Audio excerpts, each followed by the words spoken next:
Love letter. Hello, darling. I am writing this because I now realize that our relationship is fast approaching its end.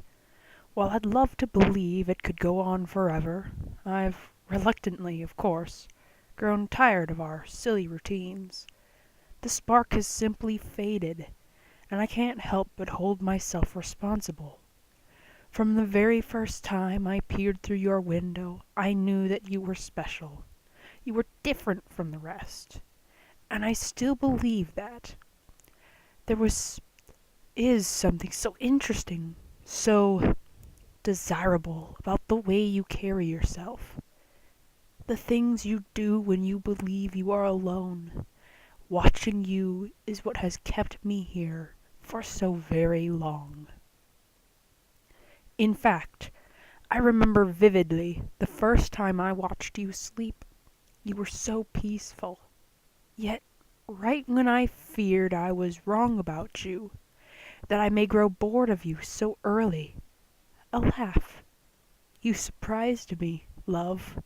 You were never like the rest. There is no way you could have been. That is why I fell in love with you. You intrigued me. Nothing made me happier than to spend time with you, to see you in your natural state. Did you know that people are most themselves when no one else is around? Yes, things were so magical then. Now I've taken to watching you carry out the same routine over and over. You go to work, buy groceries, and that is it. What has happened to you? You were once so full of life. Now you're reduced to chores and hiding in your bed. I have not heard a single laugh in months. Do you realize how much I miss it? I don't think you would ever understand how much you mean to me. How it pains me to hear you cry like that. I told myself you would never hurt me, that you could never even try. Unfortunately, dear, that is where you began to resemble the others. What a pity. Tell me, do you remember the first time we spoke? That day was meant to be so special. I followed you to work that morning, hardly able to contain myself. The excitement of speaking with you that day was far too great. This was at the height of my love for you. In my eyes you could do no wrong. I meticulously planned our meeting. You would never know that I had followed you, and watched you all of these months. Although when I gathered my courage to speak with you on the train, I was simply disregarded by you. I doubt that you remember our conversation, or the fact that you attempted to ignore me to begin with. I could wager anything in the world that you could not even recall my name as if asked today. The conversation was nothing like I had imagined. You dimly passed my attempts at starting it with short answers. Every part of you seemed to reject me, before you even knew me. That hurt, darling. When I realized that, I let slip a few things I knew from our first time at home. Of course, I know about your social life, your quirky habits, and even your favorite drinks. I expected a warmer reaction, to say the least. I was the one who went out of my way to see you, wasn't I? I knew I understood you in ways that no one else could. That was when you stopped going out. You seemed to want to close yourself off from the world, as if to make your rejection one step further. Your whimsical nature seemed to go missing once you knew about me. Did you want to hide all of yourself away from me? To even take away our time at home? I didn't mean to startle you or scare you away. I love you. I can now say that possibly going to speak with you a second time was my own mistake, and for that I apologize. I was foolish to come to your doorstep, even though it felt like such familiar terrain. You have to understand how lost I was.